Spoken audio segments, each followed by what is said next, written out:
Welcome back to crypto cyber security. और अब हम अपने नेटवर्किंग फंडामेंटल्स वाला टॉपिक जो है कंटिन्यू करेंगे। एंड आगे वाली वीडियोस में हम जो है प्रैक्टिकली देखेंगे कि कैसे जो है हमारा नेटवर्क वर्क करता है, कैसे उसमें डिवाइसेस वर्क करते हैं, सब कुछ। तो कंपोनेंट्स ऑफ नेटवर्क में हमारी तीन चीजें आ जाती है: एंड डिवाइसेस, इंटरमीडिएट डिवाइस। तो एंड डिवाइसेस के एग्जांपल्स देख लेते हैं: desktop computer, laptop, printer, phones, wireless tablets, telepresence and point, ये सब हमारे एंड डिवाइसेस के एग्जांपल्स हैं। इंटरमीडिएट डिवाइसेस जैसे routers, switches, wireless routers, multi layered switch, firewall appliances, ये सब हमारे इंटरमीडिएट डिवाइसेस हो जाते हैं। एंड लास्ट हमारे होते हैं नेटवर्क मीडिया, वायरलेस मीडिया, लैन मीडिया। तो एंड डिवाइसेस की बात करते हैं। End devices are node devices that serve as a source point or a destination point in the communication that occurs on a computer network. अब दो तरह के होते हैं हमारे end devices। पहला होता है हमारे end devices as clients, ये हमारे जो है source point की तरह act करते हैं। और नेक्स्ट आते हैं हमारे end devices as servers, ये हमारे as destination point या फिर क्या कहते हैं, क्या पता क्लाइंट वाला जो है वो हमारा डेस्टिनेशन पॉइंट हो एंड सर्वर जो है वो सोर्स पॉइंट हो। देखते हैं कैसे। क्लाइंट वाले हमारे हो गए जैसे कि browsers. They perform the task of requesting data, displaying, receiving data, etcetera, meant usually for usage by the end clients. And end devices as servers हमारे हो गए equipped with programs that provide information and services such as web pages or emails to other nodes on the network. हमारे आज servers वाले जो होते हैं वो इंफॉर्मेशन प्रोवाइड करने का काम करते हैं। End end devices as client जो होते हैं हमारे वो इंफॉर्मेशन को रिक्वेस्ट करने का या रिसीव करने का। नेक्स्ट हमारे इंटरमीडिएट डिवाइसेस के बारे में हम डिटेल में जानते हैं। Intermediate devices are not devices that are design to forward data from one side to another side in a computer network. तो इंटरमीडिएट डिवाइसेस का यही काम होता है, एक जगह से दूसरी जगह डेटा पहुंचाने में हेल्प करते हैं ये। Ensure successful transfer, these devices keep a record of information on the source address, destination address or different pathways existing through the network depending upon the switching technique being employed. और ये क्या ensure करते हैं कि जो data transfer हो रहा है, ठीक है, तो वो कहाँ से डेटा जो है आ रहा है, उसका सोर्स एड्रेस क्या है, और कहाँ डेटा जा रहा है, उसका डेस्टिनेशन एड्रेस क्या है, और किस पाथ से जा रहा है। ठीक है। बेसिकली जैसे हमारे राउटर्स होते हैं उनमें हम कॉन्फ़िगरेशंस वगैरह करेंगे, तो वो जो है बेस्ट पाथ जो है वो डेटा के लिए बेस्ट पाथ जो है डिसाइड करते हैं। एंड ताकि हमारा जो डेटा है वो मोर एफिशिएंटली एंड मोर स्पीडीली जो है ट्रांसफर हो सके। नेक्स्ट हमारे आ जाता है detect faults and errors effectively using redundancy bits. अब एरर्स और फॉल्ट्स डिटेक्ट करने में भी जो है हमारे इंटरमीडिएट डिवाइसेस जो है हेल्प करते हैं।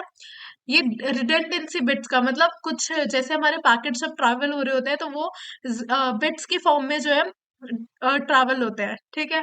तो उसमें क्या कुछ बिट जो है वो अगर कोई भी कहीं पे कुछ गड़बड़ हो जाती है तो वहां पे एरर बिट्स जो है उस पैकेट में ऐड हो जाती है, जिसकी वजह से वो डिटेक्ट कर पाते हैं कि ये और उसे जो है दोबारा इफेक्टिवली जो है भेज सकते हैं पैकेट्स को। नेक्स्ट आ जाता है provide network security by permitting और denying the flow of data based on security settings. And उसके अलावा जैसे हमारे फायरवॉल्स हो गए, वो जो है डेटा को परमिट एंड अलाउ भी करते हैं बेस्ड ऑन कि हमने कहाँ पे किस चीज को अलाउ कर रखा है, किस चीज को डिसअलाउ कर रखा है। राउटर जो है यहाँ पे हमें दिखा रखा है कि इंटरनेट से जो है कनेक्ट करता है हमें। ठीक है। हमारे इंटरनल नेटवर्क को राउटर हेल्प करता है एक्सटर्नल नेटवर्क या इंटरनेट से कनेक्ट करने में। ठीक है। देन यहाँ हम देख सकते हैं राउटर जो है स्विच से कनेक्टेड है and then to the direct devices. अब हमारा हब क्या होता है? Hub is a networking device that is use to connect multiple devices in a network. अब हब हमारा मल्टीपल डिवाइसेस को जो है सेम टाइम पे कनेक्ट करने में जो है हेल्प करता है। Hub works at the physical layer and broadcasts data packets to all the ports except the port from which the data is being broadcasted. अब अगर हब में जो है किसी पोर्ट से जो है डेटा आ रहा है, उस पोर्ट को छोड़ के बाकी सारे के सारे पोर्ट्स में जो है वो डेटा को ब्रॉडकास्ट कर देगा। मतलब जिस डिवाइस से जो है डेटा आ रहा है या पैकेट सेंड हो रहे हैं, उसके अलावा बाकी के सारे जो भी डिवाइसेस होंगे उनमें वो डेटा को ब्रॉडकास्ट कर देता है। Hub stores various ports such as when a packet arrives at one port, it copies to the other ports। और वो कैसे करता है इसको कि वो सारे के सारे, जैसे यहाँ सपोज इस वाले पोर्ट से डिवाइस वन ने जो है डेटा सेंड किया, एंड उसके बाद बाकी सारे जो पोर्ट्स यहाँ पे हमें दिख रहे हैं उसमें जो है डेटा जो है कॉपी हो जाता है और बाकी जितने भी कनेक्टेड डिवाइसेस होते हैं उन्हें चला जाता है। नेक्स्ट हमारा स्विच आ जाता है। A network switch connects devices in a network to each other enabling them to talk by exchanging data packets। लेकिन स्विच में क्या होता है, वो ये भी जो है कनेक्ट ही करता है डिवाइसेस को, लेकिन ये काफी ज्यादा बेटर होता है हमारे हब से, because the device stores the MAC address of all the devices connected to it. ये जो है मैक एड्रेस भी उन डिवाइसेस का स्टोर करके रखता है अपने पास। To store this, it maintains a table where the port number is mapped to the MAC address of the device connected to that port। हमने MAC address के बारे में पिछली वीडियो में देखा ही था। तो अब ये क्या करता है, एक सारे के सारे डिवाइसेस के MAC एड्रेस को स्टोर कर लेगा, एक टेबल बना लेगा, एंड उसे अब पता होगा कि किस पोर्ट से डेटा आ रहा है और उसे किस पोर्ट पे भेजना है। तो ये उसी स्पेसिफिक पोर्ट पे जो है डेटा को भेजता है। तो ये कैसे वर्क करता है वो जान लेते हैं। When switch receives data from one of the connected devices, it forwards the data to the port on which the destination system is connected। तो इसने एक पोर्ट से जो है रिसीव किया डेटा, एंड उसके बाद उधर फॉरवर्ड कर दिया जहाँ पे डेस्टिनेशन सिस्टम है। उसके बाद उसके लिए उसने क्या यूज किया, मीडिया एक्सेस कंट्रोल एड्रेस का यूज किया of the device to determine the correct port. उसने मैक एड्रेस की मदद से जो है करेक्ट पोर्ट डिटेक्ट किया। Refers to MAC table which stores MAC addresses with corresponding port number. And वो मैक एड्रेसेस कहाँ स्टोर थे, उसके मैक टेबल में स्टोर थे। As it works on the principle of second layer of OSI model. अभी हम OSI model के बारे में जानेंगे। तो ये ओएसआई मॉडल की सेकेंड लेयर पे जो है वर्क करता है। नेक्स्ट ये फ्रेम चेक सीक्वेंस भी फॉलो करता है।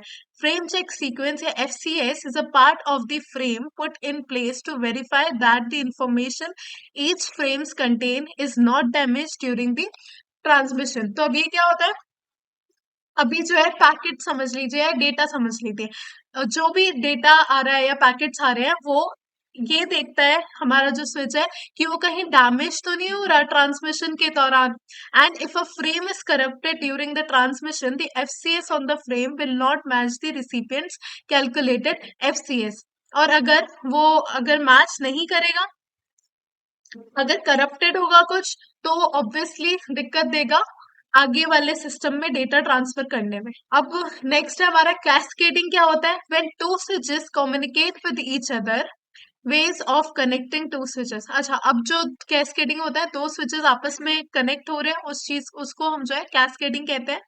Veg of connecting two switches, एक तो हम जो है क्रॉस ओवर केबल, अभी हम जानेंगे केबल्स के बारे में भी डिटेल में।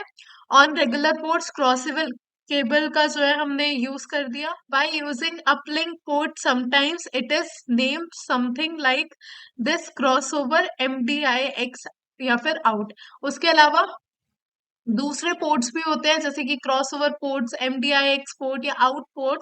तो इन पे भी जो है वो लिंक करा जा सकता है। ठीक है, यहाँ पे जो है मैकेनिज्म दिखा रखा है कि डिवाइस वन ने क्या किया, डेटा फ्रेम सेंड किया डिवाइस फोर के लिए। ठीक है, डिवाइस वन ने जो है डिवाइस फोर के लिए, एंड क्योंकि इस पे जो ऑलरेडी मैक टेबल वगैरह बनी हुई थी, तो since the MAC table is empty. अच्छा, यहाँ device one send data frame for device four.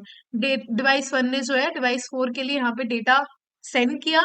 क्योंकि अभी मैक टेबल जो है हमारी एम्प्टी है, तो स्विच क्या करेगा, ब्रॉडकास्ट करेगा सारे के सारे, सिर्फ वन वाले को छोड़ के बाकी सबसे जो है वो ब्रॉडकास्ट क्या करेगा कि मेरे को जो है डेटा फ्रेम जो है डिवाइस फोर को देना है, तो मेरे को जो है मैक टेबल जो है अपनी वो अपडेट करवा लेगा।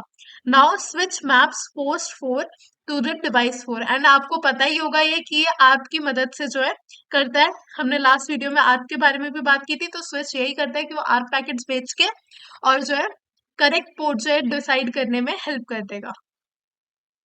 नाउ राउटर क्या होता है? राउटर्स के काफी सारे फंक्शंस होते हैं, packet forwarding, routing, packet filtering and firewalling, DHCP server का भी ये काम कर लेता है। नाउ पैकेट फॉरवर्डिंग में क्या हुआ? The primary function of a router is to forward data packets between the network. तो मतलब एक जगह से पैकेट आ रहा है, दूसरी जगह से पैकेट फॉरवर्ड करना है, ठीक है। मेन उसका यही फंक्शन होता है। नेक्स्ट है routing. Routers use the routing protocols and algorithms to build and maintain a routing table. हम राउटिंग एल्गोरिथम्स और प्रोटोकॉल्स के बारे में भी जो है आगे जानेंगे। तो राउटर का ये भी काम होता है कि वो अपनी जो भी उसमें राउटिंग प्रोटोकॉल जो है यूज हो रही है, उसके बेस पे जो है बेस्ट रूट जो है सिलेक्ट करे डेटा पैकेट के लिए। The router uses this information to make decision about the best route for each data packet. Next is packet filtering and firewalling. अब थोड़ा बहुत पैकेट फिल्टरिंग का भी काम हमारा राउटर कर देता है। Routers can implement access control list. उसके अलावा एक्सेस कंट्रोल लिस्ट भी जो है राउटर इम्प्लीमेंट कर सकता है। ये हम जो है प्रैक्टिकली भी करके देखेंगे। राउटिंग भी हम सारे प्रैक्टिकली पढ़ेंगे एंड एसीएल भी हम कैसे करते हैं। राउटर में हम एक्सेस कंट्रोल लिस्ट कैसे लगाते हैं वो भी हम जो है प्रैक्टिकली करके देखेंगे। Next, DHCP server routers can act as DHCP servers. Act as DHCP server क्योंकि ये जो है जो भी इसमें इंटरनल नेटवर्क में हमारे डिवाइसेस बैठे होंगे उन्हें आईपी असाइन भी जो है हमारा राउटर करता है। वो भी हम जो है करके देखेंगे प्रैक्टिकली। आपको सब कुछ अच्छे से जो है डिटेल में पता चल जाएगा राउटर्स के बारे में। Routers can act as DHCP server, assign an IP address dynamically to the devices within the network, simplifying network configuration for end users. Next आते हैं हमारे repeaters. Repeater is a network device through which we can boost up the weak signals. अब repeater बहुत ज्यादा essential होता है। अगर long distance packets travel हो रहे हैं तो उसमें जो है हमारा रिपीटर काफी ज्यादा हेल्पफुल हो जाता है, क्योंकि इतने लॉन्ग डिस्टेंस से सिग्नल्स आते आते वो वीक हो जाते हैं। When the signals travel in the network after telling some distance, the intensity of the signal decreases। कुछ डिस्टेंस के बाद जो उनकी इंटेंसिटी होती है सिग्नल्स की वो डिक्रीज हो जाती है। In order to regenerate the weak signals we use the repeater device and it is used in wired and wireless network for communication. तो यहाँ हम देख सकते हैं, ठीक है, अगर डायरेक्टली जो है सिग्नल्स जो है टावर से होम में जा रहे हैं तो वो जो है काफी वीक सिग्नल्स आ रहे हैं, प्रॉपर डेटा ट्रांसमिशन नहीं हो पा रहा है। लेकिन अगर कोई रिपीटर यहाँ पे suppose with a repeater on nearest by Salo, the signal is redirected and reaches home। And अब यहाँ क्या हुआ, उन्होंने जो है इंटेंसिटी जो थी सिग्नल्स की वो इंक्रीज करके होम में भेजी हुई है and that is the better way. And क्योंकि यहाँ पे आप देख सकते हैं कि काफी सारी, यहाँ आप देख सकते हैं कि काफी सारी ऑब्स्ट्रक्शंस भी है, ठीक है। तो उसकी वजह से भी जो है हमारे सिग्नल्स वगैरह वीक हो जाते हैं। नेक्स्ट आ जाते हैं हमारे bridges. Bridge is a network device that is used to separate LAN into number of sections. अब ब्रिज हमारा क्या काम करता है? एक लोकल एरिया नेटवर्क, थोड़ा बड़ा लोकल नेट अब ब्रिज हमारा क्या करता है? Bridge is a network device that is used to separate LAN into number of sections. LAN होता है हमारा लोकल एरिया नेटवर्क। अब उसको जो है छोटे छोटे स्मॉलर सेक्शंस में जो है ब्रिज डिवाइड कर देता है। Bridge saves destination MAC address and port number on which it is connected to switch. और उसके अलावा ये क्या, MAC address and port number भी जो है स्टोर करके रख लेता है, same like this switch. But ये जो है थोड़ा सा ज्यादा एक्सपेंसिव होता है। It operates on both physical and data link layer of OSI model. तो ओएसआई मॉडल के बारे में हम डिटेल में जानेंगे ही, और ये जो है फिजिकल और डेटा लिंक लेयर पे जो है काम करता है। एडवांटेजेस क्या है ब्रिजेस के? It reduces collision of data with by two way transmitting. अब दोनों तरफ से अगर डेटा का जो है, अगर दोनों तरफ से डेटा शेयरिंग चल रही है, ठीक है, तो डेटा जो है, डेटा पैकेट्स कोलाइड ना हो जाए, लॉस ना हो जाए इस प्रोसेस में, तो उसको भी जो है ब्रिज उसका भी ध्यान रखता है। It is more more intelligent because it stores MAC address. और इसके डिसएडवांटेजेस क्या हो गई कि एक्सपेंसिव ज्यादा होता है एंड ट्रांसमिशन रेट जो है इसका स्लोअर होता है रिपीटर से, ठीक है। यहाँ एक ब्रिज है और दो लैंस को यहाँ डिवाइड कर रखा है, यहाँ स्विच या हब्स लगे हो सकते हैं। नेक्स्ट आ जाता है हमारा gateway. It is a network device which act as an entrance और a gate for another network. तो अब हमारा गेटवे क्या करता है, वो एज एंट्रेंस जो है एक्ट करता है अदर नेटवर्क्स के लिए. In enterprise, the gateway is the computer that routes the traffic from an internal network to the outside network. तो अब और क्या काम होता है गेटवे का, वो जो है ट्रैफिक को जो है इंटरनल टू एक्सटर्नल नेटवर्क भी जो है रूट करता है, कि मतलब कि कौन सा एक्सटर्नल है कौन सा इंटरनल नेटवर्क है, वो भी जो हमारा एक गेटवे बताता है. The gateway node often act as a proxy server or a firewall और अ राउटर. अभी गेटवे जो है एक्ट कर सकता है एज अ फायरवॉल और अ राउटर. तो बेसिकली अभी हम जब कॉन्फ़िगरेशन करेंगे राउटर में, तो उसमें हम देखेंगे कि जो हम डिवाइसेस को गेटवे प्रोवाइड करते हैं वो राउटर की ही आईपी होती है. A default gateway is the one that meets the following criteria. अब डिफॉल्ट गेटवे क्या क्या, it is on the same subnet as your computer. मतलब ये सेम ही नेटवर्क पे बैठा होना चाहिए. सेम नेटवर्क का भी अगर कोई स्मॉलर नेटवर्क उसमें डिवाइड कर रखा है तो उसमें भी ये उधर ही होना चाहिए. And it is the gateway that your computer depends upon when it does not know through which route to send the traffic towards the destination. उसके अलावा उसके अलावा अगर डिवाइसेस को नहीं पता है कि उसे किस रूट पे जाना है, तो वो भी उसे जो है गेटवे या फिर राउटर ही बताता है. Gateway works at all levels of the OSI model. तो ये सारे के सारे जितने भी हम लेयर्स पढ़ेंगे उस ओएसआई मॉडल की, उस सब पे जो है ये काम कर रहा होता है. The gateway has two sides, वैन साइड एंड लैन साइड. तो एक साइड क्या होगी गेटवे की, एक साइड होगी एक्सटर्नल नेटवर्क वाली, तो वो हो गई हमारी वैन साइड की. मतलब ये जो है वर्ल्ड वाइडली जो है या फिर इंटरनेट से जो है कनेक्ट कर रहा होगा हमारे इंटरनल डिवाइसेस को. एंड जो हमारे इंटरनल डिवाइसेस बैठे होंगे वो हो गई हमारी लैन side. The WAN side connects to modem and therefore to the internet via hub or switch. So while configuring gateway, you need to configure both WAN and LAN side. Firewall is also a gateway device. Next यहाँ हम देख सकते हैं, यहाँ एक gateway लगा हुआ है, ठीक है. एंड यहाँ इंटरनली हमारे लैपटॉप्स या सिस्टम्स बैठे हैं एंड उसे जो है वो इंटरनेट से जो है कनेक्ट कर रहा है. अब नेटवर्क मीडिया की बात करते हैं, दो तरह की होती है. एक होती है वायर्ड जिसे हम गाइडेड भी कह सकते हैं, और दूसरी होती है वायरलेस, हम उसे अनगाइडेड भी कह सकते हैं. Unguided media. Now wireless media की बात करते हैं पहले. इंफ्रारेड पहला हमारा ये वायरलेस मीडिया हो गया. इंफ्रारेड में क्या होता है, it is use for short range communication, जैसे कि टीवी रिमोट्स में, मोबाइल फोन्स में, पर्सनल कंप्यूटर्स एक्सेट्रा में हमारी इंफ्रारेड रेस की वजह से ही कम्युनिकेशन हो रही होती है. In science the infrared is part of a spectrum that is not visible to human eye and it is also not visible to us. Next हो गया radio waves. Radio waves are the type of wireless communication that can travel large distance as well as can penetrate any wall.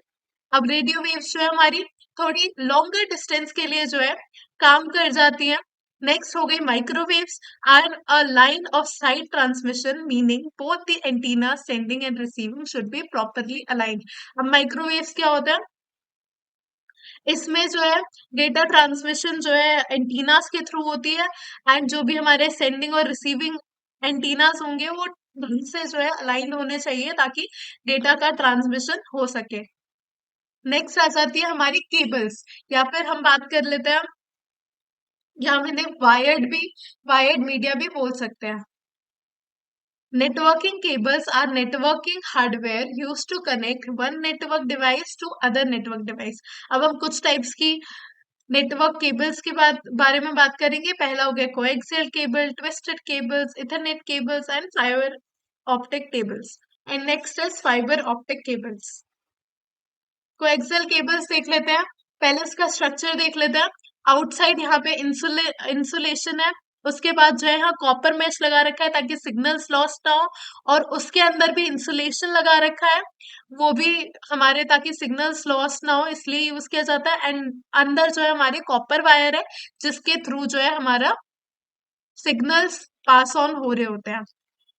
तो coaxial cable is a type of copper cable specially built with a metal shield. यहाँ हम देख सकते हैं and components engineered to block signal interference. उसके अलावा components जो लगे होते हैं ताकि कोई बाहर से कोई सिग्नल की इंटरफेरेंस ना हो जाए, उसके लिए भी जो है एकदम प्रॉपरली इंसुलेटेड होते हैं।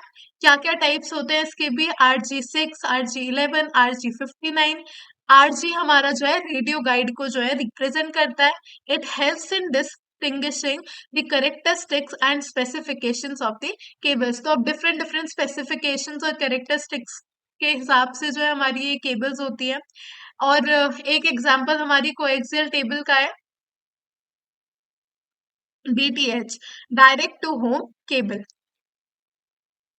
नेक्स्ट हमारी आ जाती है twisted pair cables. Twisted pair cables are quite literally a pair of insulated wires that are twisted together to help reduce the noise from the outside sources। अब इसमें क्या होता है, ये भी twisted pair of cables से, मतलब ये जो wires होते हैं आपस में वो twist करके ही जो है केबल्स को बनाया जाता है। दो टाइप की होती है, एक होती है यूटीपी और एक होती है एसटीपी। तो यहाँ हम देख सकते हैं कि यहाँ पे इंसुलेशन के लिए जो है वायर्स के ऊपर थोड़ा सा प्लास्टिक वगैरह लगा दिया है, इंडिविजुअल शील्ड भी लगाया हुआ है of each pair, thin copper braiding भी है और उसके बाद आउटर शीट है। और जो दूसरी वाले टाइप है हमारी, उसमें पॉलिस्टर फिल्म है उसके अलावा, लेकिन इसके साथ क्या है, ड्रेन वायर लगाई हुई है। फिर यहाँ बीच में एक सेपरेटर भी लगाया हुआ है। तो देखते हैं, एक होती है हमारी UTP, that is unshielded twisted pair. इसमें ज्यादा शील्डिंग नहीं होती है। UTP cable is a medium that is composed of pairs of wires, unshielded, meaning it does not rely on physical shielding to block interference। तो इसमें ज्यादा physical sharing नहीं होती इतनी, इसमें ज्यादा फिजिकल शील्डिंग नहीं होती और उतना जो है इंटरफेरेंस जो है वो ब्लॉक नहीं होता। The cable contains total 8 wires होती है एंड हर एक वायर को जो है अनदर वायर के साथ जो है पेयर किया जाता है, तो टोटल हमारी 4 पेयर्स होती है। There is a drain wire also in, it is conjunction with the metallic shield to ensure effective grounding. और इसमें एक ड्रेन वायर लगाई जाती है ग्राउंडिंग के लिए। नेक्स्ट आ जाती है हमारी स्टैंडर्ड्स ऑफ यूटीपी। अब कुछ इसके टाइप्स होते हैं और कैटेगरी के लिए हम कैट यूज करते हैं। तो कैट 3 है हमारा, ये वाली जो है is rated to carry data up to 10 megabits. अब ये जो है 10 मेगाबिट्स तक जो है डेटा कैरी कर सकती है। And standard cable used with Ethernet 10 base T. और ये जो है इसका जो स्टैंडर्ड नेम होता है वो हमारा होता है 10 बेस टी। कैट 5 हमारी होती है, या category 5 UTP is rated to carry Ethernet up to 100 Mbps. ठीक है, अब ये 100 मेगाबिट्स पर सेकेंड जो है कैरी कर सकती है। And cat UTP was the standard cable used with Ethernet 100 base T and it is used with 100 base T। अब कैट 5E जो होती है हमारी, UTP is rated to carry up to 1000 megabits per second and cat 5e UTP is the standard cable used with the Ethernet 100 base T। अब ये base 10 base T represent the bandwidth value, और ये सब क्या represent करता है, हमारी bandwidth value जो है ये रिप्रेजेंट कर रहे होते हैं। द लीडिंग नंबर 10, जो 10 होता है in 10 base T refers to the transmission speed की 10 मेगाबिट्स है या फिर 100 मेगाबिट्स है या 1000 मेगाबिट्स है, वो ये डिनोट कर रहा होता है। एंड बेस हमारा जो है बेस बैंड ट्रांसमिशन को डिनोट कर रहा होता है। नेक्स्ट देखते हैं आप shielded twisted pair। In shielded twisted pair, each pair of wire is wrapped in a metallic foil। अब इंसुलेशन इनके नॉर्मल के अलावा क्या इसमें एक मेटेलिक फॉइल भी लगी होती है। The four pair of wires then wrapped in an overall metallic foil to tackle the interference। तो सबसे अंदर ट्विस्टेड वायर लगी हुई है, उसके ऊपर जो है फॉयल शील्ड भी है, यहाँ ड्रेन वायर भी लगाई हुई है अलग से, एंड उसके बाद screen shielding and cable jack. तो इसमें काफी ज्यादा इंसुलेशन हो रखी है। नेक्स्ट आ जाती है हमारी इथरनेट केबल्स। इथरनेट जो होती है हमारी standard are based on UTP, ये जो है यूटीपी ही पे ही बेस्ड होती है। In total there are 8 pins in each T568A और T568BRJ45 अडाप्टर्स। तो इसमें मतलब इसमें भी 8 ही पिंस होती है हर एक एंड पे। And Ethernet standards use two twisted pairs or Ethernet standards use two twisted pairs with one pair being used for transmission in each direction. Next हमारा होता है RJ45। यहाँ RJ रिप्रेजेंट करता है रजिस्टर्ड जैक को। And दो type की होती है हमारी इथरनेट केबल्स, ये वाला काफी इंपॉर्टेंट है, ध्यान दीजिएगा। एक होती है हमारी straight through cables and next होती है हमारी क्रॉस ओवर केबल्स। स्ट्रेट वाली जो केबल्स होती है वो हमारी एक बार देख लेते हैं। स्ट्रेट केबल्स में मतलब जो साइड जो है एक एंड पे है हमारी जॉन्सी पिन, वही सेम जो है हमारी eight the end of the wire भी सेम हमारी जो है पिन्स लगी होती है। लेकिन क्रॉस ओवर में क्या होता है, क्रॉस ओवर में पिन 1 जो है चली जाती है पिन 3 की पोजीशन पे, pin 2 goes to pin 6, pin 3 goes to pin 1, pin 4 goes to pin 8, pin 5 goes to pin 7, pin 7 goes to pin 5 and pin 8 goes to pin 4। आपको ये याद रखने की जरूरत नहीं है, बट इतना याद रखने की जरूरत है कि जो हमारी स्ट्रेट थ्रू केबल्स होती है वो हमारे डिफरेंट डिवाइसेस को कनेक्ट करने में हेल्प करती है, लेकिन जो हमारी क्रॉस ओवर वाली होती है वो हमारे सेम डिवाइसेस को कनेक्ट करने में हेल्प करती है। अब स्ट्रेट थ्रू में मैं ये सब आपको समझा ही चुकी हूँ। And this cable is use to connect different devices जैसे कि पीसी एंड स्विच को कनेक्ट करने में। लेकिन क्रॉस ओवर जो होती है हमारी same end devices, when two devices on the ends of the cable both transmit using same pin, then the crossover cable is required. Next हमारा fibre optic cables. Fibre optic cables can be either glass और plastic with a diameter about the same as a human hair. अब ये जो हमारी fibre optic cables होती है वो बहुत ही ज्यादा थिन होती है। It can carry digital information at very high speed, लेकिन ये जो है सबसे ज्यादा हाई स्पीड पे हमारा डेटा कैरी करती है over long distances, because light is use instead of electricity. And क्योंकि इसमें लाइट हमारी आपको पता होगा कि लाइट हमारी सबसे फास्टेस्ट एलिमेंट है। Electrical inference does not affect the signals. अब कोई इसमें इलेक्ट्रिकल इंफेरेंस होगा तो उससे सिग्नल्स पे कोई इफेक्ट नहीं पड़ेगा। And fibre optic cables have many uses as well as communication. अब इनका कम्युनिकेशन के अलावा भी और भी कई सारे यूजेस है, जैसे कि मेडिकल इमेजिंग में, मेडिकल ट्रीटमेंट्स में एंड मैकेनिकल इंजीनियरिंग में भी ये काफी ज्यादा यूज होती है। एंड फाइबर ऑप्टिक केबल्स के थ्रू ही जो है अंडर वाटर सबमरीन केबल्स के बारे में अगर आपने सुना हो, उसके थ्रू ही हम जो है वर्ल्ड वाइडली जो है नेटवर्क से कनेक्ट कर पाते हैं। ठीक है, यहाँ एक कोर है। ठीक है, ये फाइबर ऑप्टिक केबल है, एकदम थिन होता है, उसके ऊपर क्लैडिंग हो रखी होती है, फिर कोटिंग हो रखी है, फिर strengthening fibres and at the end cable jack. अब थोड़ा सा सबनेटिंग के बारे में जान लेते हैं। सबनेटिंग बेसिकली एक बड़े से नेटवर्क को छोटे छोटे पार्ट्स में जो है डिवाइड कर देना ही यही होता है। Subnetting is the process of dividing a large network into smaller manageable parts called subnets, ताकि इन्हें जो है इजीली मैनेज किया जा सके। क्या इंपॉर्टेंस है अब इनकी? एफिशिएंट रिसोर्स यूटिलाइजेशन, ताकि हम रिसोर्सेज को, अपने सिस्टम्स को प्रॉपरली यूटिलाइज कर सके और ज्यादा सिक्योर बना सके एंड प्रॉपरली मैनेज कर सके। नेक्स्ट हमारा आ जाता है सबनेट मास्क। सबनेट मास्क के बारे में हम थोड़ा जानना था। ठीक है, a subnet mask is used to divide an IP address into network and host portions। अब ये IP एड्रेस को नेटवर्क एंड होस्ट पोर्शन में जो है हमें बताता है कि कौन सा नेटवर्क पोर्शन है, कौन सा होस्ट पोर्शन है। लास्ट वीडियो में हमने ये कवर कर ही लिया था। It determines the network portion of the address by using binary and operation. अब क्लासेस ये होती है हमारी। ठीक है, हमें रेंज के बारे में हम पहले ही जान चुके हैं, पढ़ चुके हैं। एंड सबनेट मास्क क्या होता है हमारा?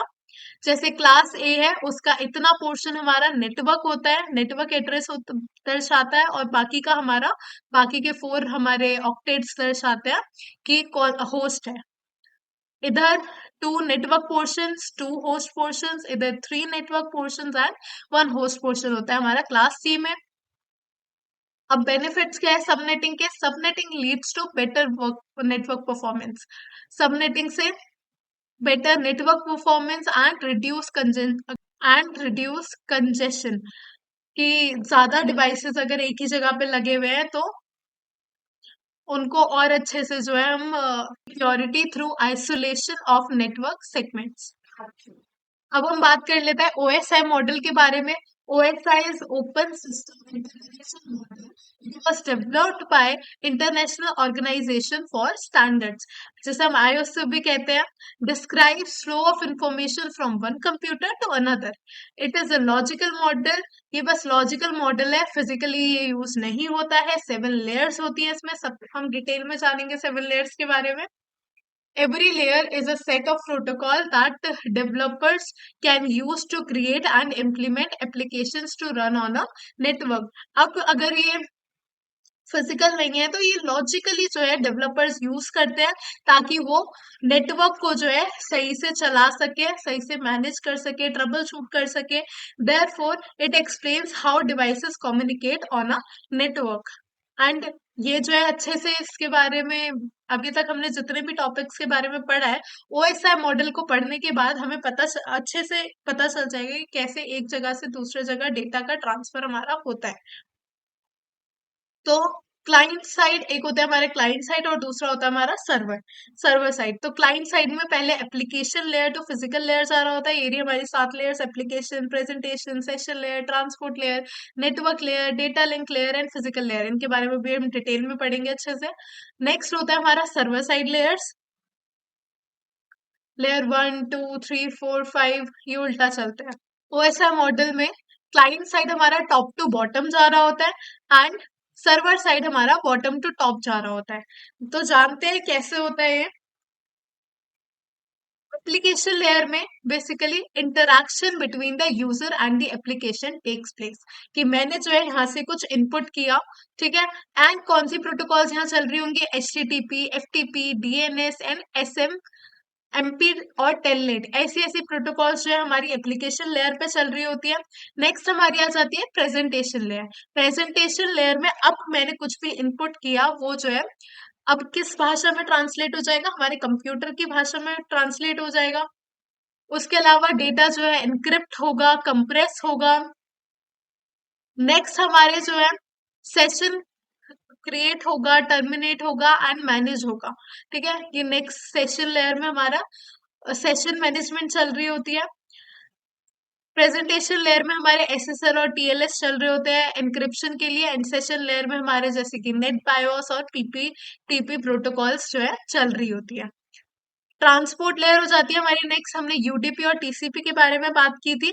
Manages the delivery and error checking of the packets. तो ट्रांसपोर्ट लेयर में हमारे कोई एरर तो नहीं है पैकेट ट्रांसमिशन में, वो सब जो है हमारा ट्रांसपोर्ट लेयर देखता है। नेक्स्ट हमारी नेटवर्क आ जाता है। Decide the shortest path amongst the routes to transmit data. यहाँ हमारे राउटर्स वगैरह जैसे कि शॉर्टेस्ट पाथ जो हमारे राउटर्स होते हैं वो हमारे शॉर्टेस्ट रूट्स जो है वो देखना, और डेटा ट्रांसमिट हमारा। तो ट्रांसपोर्ट लेयर में हमारी टीसीपी यूटीपी चल रही होती है। नेक्स्ट बात करते हैं नेटवर्क लेयर की। Network layer decide the shortest path amongst the routes to transmit data. अब बहुत सारे रूट्स हो सकते हैं, बहुत सारे पाथ्स हो सकते हैं हमारे पैकेट को एक जगह से दूसरी जगह जाने के लिए। तो हमारी नेटवर्क लेयर पे आईपी आर्प, आईसीएमपी और आईपी सेक जैसी प्रोटोकॉल्स जो है चल रही होती है। नेक्स्ट आ जाता है हमारा डेटा लिंक लेयर। अब जो है डेटा जो है फ्रेम बन चुका होता है, इसके बारे में भी हम देखते हैं। कैप्सुलेशन और डीकैप्सुलेशन हम पढ़ेंगे। एंड इसमें क्या होता है, डेटा लिंक में बेसिकली एक जगह से दूसरी जगह डेटा शेयर हो रहा होता है। उसके बाद फिजिकल लेयर में physical medium where data is transmitted as zeros and ones. ये फिजिकल लेयर को हमारा डिनोट करता है जहाँ पे डेटा जो है बिट्स की फॉर्म में या जीरोस एंड वंस की फॉर्म में ट्रांसमिट हो रहा होता है। डेटा लिंक लेयर पे हमारी PPP and ATM and Ethernet ये सब आ जाते हैं। एंड फिजिकल लेयर पे Ethernet, USB, Bluetooth and IEEE 802.11 जैसे प्रोटोकॉल्स का यूज हो रहा होता है या फिर अप्लायंसेस का यूज हो रहा होता है। Next, encapsulation versus decapsulation. Encapsulation adds header and trailer information to the packets as it travels from the source to its destination। अब जैसे जैसे हमारी लेयर्स जो है बढ़ती चली जाती है वैसे वैसे उसमें कुछ डेटा ऐड होता चला जाता है। तो application and presentation and session layer पे जो हमारा डेटा होता है उसका ही प्रोसेस चल रहा होता है, उसका एन्क्रिप्शन वगैरह चल रहा होता है। लेकिन ट्रांसपोर्ट लेयर पे क्या होता है, उसमें एक टीसीपी सेगमेंट जो है ऐड हो जाती है, बता अब कि कौन से आपको टीसीपी से जो डेटा शेयर करना है या फिर यूडीपी से शेयर करना है, वो थोड़ा सा डेटा जो है इस पैकेट में ऐड हो गया। उसके बाद इसको जो है सेगमेंट बोलते हैं, सेगमेंटेशन भी बोलते हैं हम इस प्रोसेस को। नेक्स्ट नेटवर्क लेयर में क्या होता है, अब जो हमारा सेगमेंट प्लस डेटा था तो उस सेगमेंट में क्या आईपी भी ऐड हो जाती है। उसके बाद हमारा जो है नेक्स्ट लेयर में डेटा लिंक लेयर में आईपी के साथ साथ मैक एड्रेस, उसे हम फ्रेम हेडर भी कह सकते हैं, वो ऐड हो जाता है। तो इसको हम ओवरऑल फ्रेमिंग भी कहते हैं इस प्रोसेस को। एंड एट द लास्ट हमारा जो है इन दी फॉर्म्स ऑफ बिट जो है डेटा ट्रांसफर होने लगता है। ये होता है हमारा एनकैप्सुलेशन का प्रोसेस। अब जब वो बिट्स की फॉर्म में डेटा ट्रांसफर हो गया है दूसरे सिस्टम में, अब क्या होगा, बिट से जो है वापस से वो डीकैप्सुलेशन होना चालू हो जाएगा। वो फ्रेम में कन्वर्ट होगा, फ्रेम से उसके बाद उसका मैक एड्रेस हटेगा, फिर वो आईपीस, और उसके बाद फिर धीरे धीरे करके वो सिर्फ डेटा हमारा जो है उस तक पहुंचता है। एंड उसके बाद नेक्स्ट हमारा TCP IP model. TCP IP model जो है ओएसआई मॉडल का, तो टीसीपी आईपी मॉडल हमारा लॉजिकल मॉडल होता है। एंड ओएसआई मॉडल की जैसे ये 3 लेयर्स होती है हमारी, application, presentation and session layer. तो वो जो है टीसीपी आईपी मॉडल में सिर्फ एप्लीकेशन लेयर ही रह जाती है, और उनपे ये वाली प्रोटोकॉल्स एंड सर्विसेज जो है चल रही होती है। तो ये इसके कॉरेस्पॉन्डिंग ही होता है। बट ये वाला हमारा जो है लॉजिकल होता है, एंड मतलब जो रियल लाइफ में यूज हो रहा होता है। लेकिन ओएसआई मॉडल जो है हमारा सिर्फ और सिर्फ वो थ्योरेटिकल है। नेक्स्ट हमारा ट्रांसपोर्ट लेयर आ जाती है, इस पे टीसीपी और यूडीपी जैसी प्रोटोकॉल्स वर्क कर रही होती है। नेक्स्ट हमारी इंटरनेट लेयर आ जाती है, इस पे IP, ICMP, ARP and network internet layer आ जाती है। इस पे हमारी आईपी, आईसीएमपी, आरप जैसी प्रोटोकॉल्स वर्क कर रही होती है। एंड लास्ट हमारा आ जाता है data link and physical link layer को कन्वर्ट कर, data link and physical layers को कंबाइन करके हमारी बनती है network interface layer. And Ethernet and wireless LAN जो है वो हमारे इंटरफेस, नेटवर्क इंटरफेस पे फॉल कर जाता है। अब तो हमारा टीसीपी आईपी में एप्लीकेशन लेयर का काम क्या है, जनरेट करना डेटा को, रिक्वेस्ट करना कनेक्शन, सेशन मैनेजमेंट वगैरह वाला काम हमारा यहाँ पे एप्लीकेशन लेयर में चल रहा होता है। ट्रांसपोर्ट लेयर में यूडीपी चलेगा, टीसीपी चलेगा। उसके अलावा वहां पे establishes an error free data connection, splits the data into smaller packets, and obtain the acknowledgement of the reception of the packets, कि किधर डेटा जाना है, कैसे जाना है। नेक्स्ट हमारा इंटरनेट आ जाता है, इसमें पैकेट जो है सेंड हो रहे होते हैं, एंड पैकेट जो है सही से सेंड हो रहे हैं नहीं हो रहे होते हैं, वो इंश्योर करता है, routes the data to the correct network. और उसके अलावा रूट्स भी जो है हमारी इंटरनेट लेयर ही डिसाइड करती है। नेक्स्ट नेक्स्ट है हमारा नेटवर्क एक्सेस लेयर, इस पे adds the destination MAC address and data जो है एप्लीकेशन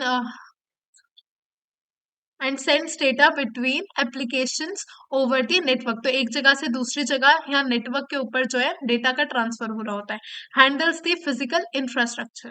तो इतना ही था हमारे नेटवर्किंग फंडामेंटल्स में। अब हम जो है प्रैक्टिकल पार्ट करेंगे, उसके आगे हम जानेंगे सिस्को पैकेट ट्रेसर के बारे में। Thank you for watching.